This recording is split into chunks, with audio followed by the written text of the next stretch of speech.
move a little bit that way. Okay, let's start. Alright, so we'll just start with your name and spelling as well as your title. First name is Orion, O-R-I-O-N.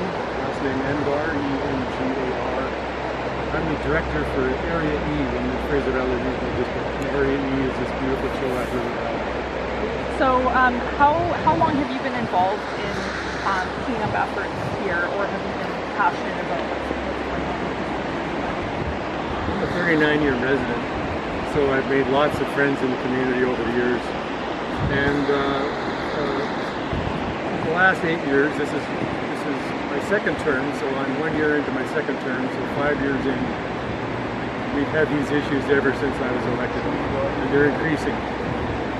So the ongoing issues of homeless seem to be increasing everywhere. We're aware of that. So we have some unique issues here because we're in Crown land in my area, the Area E, and the province is responsible for Crown land. So there are people camping here because it's Crown land and it's not private. Chris was saying that this is a homeless issue. What is the city doing to sort of address that as the root cause? Well, when you say the city of Chilliwack is right to my left here, you're right. And they're our neighbors, and they have, municipalities have their own tax base and their own funds. But in the electoral area, we don't have a tax base like that. We have 1,500 residents that live here. And most of them are very conscious environmentalists, and they want to see the land taken care of. So the responsibility of the Fraser Valley Regional District is only over jurisdiction of private property. We don't have jurisdiction over Crown. We rely on the BC government for that. And frankly, we rely on them for many issues that overlap, and it can be a challenge. So whose responsibility is it then to ensure areas like this Crown land stay pristine and that they don't end up, relying on volunteers to clean up garbage? Well, it's the province of British Columbia that has oversight. And certainly we have the community that is full of environmentally conscious people who do a tremendous amount of work for no charge. Volunteers love to get out here and enjoy the beauty of beautiful British Columbia. But maintaining it on an ongoing basis is getting more and more difficult. How much worse have you seen this problem become in the past few years? It's escalated considerably since I was elected in 2015, and it started slow. We've always had people in the valley that didn't clean up after themselves, and the volunteers did a tremendous job. Chilliwack Better River Cleanup Society does an annual cleanup and bring out many hundreds of people that go across the valley floor and clean. But these camps that are now sprouting up are much harder for volunteers to deal with, and some of them are dangerous for volunteers to deal with, primarily because there can be drugs involved, there can be theft and illegal activity involved.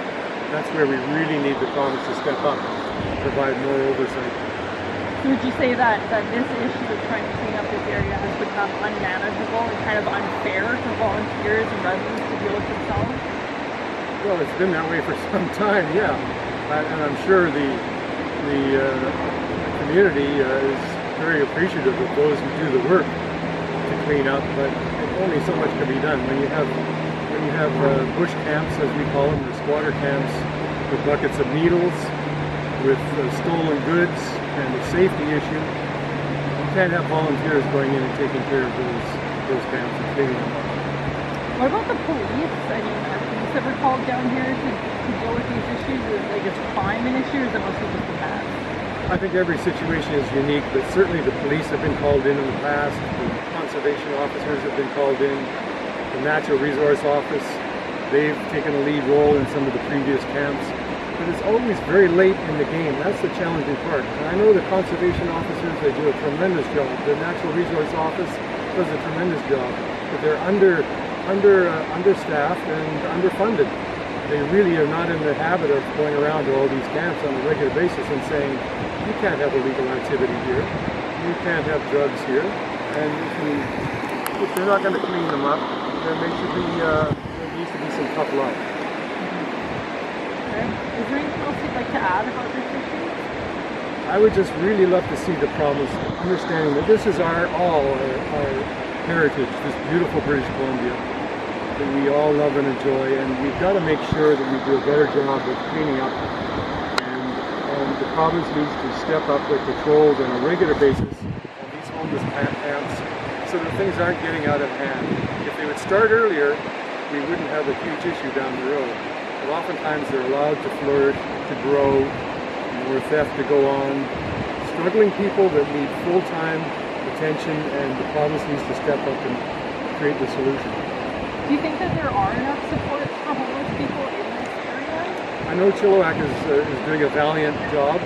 It's something that affects the entire North America, Seattle, down into the US. I know they have major problems, Vancouver of course, and maybe our problems look insignificant in comparison, but when you're looking at the wild outdoors, people need to be really aware that there's a huge community of outdoor travelers that love the area and want to take care of it and are invested in making it look beautiful, and they really get upset when they see it not taken care of properly. And can you once again tell us what the impact all of this garbage has on the river that we're standing right beside?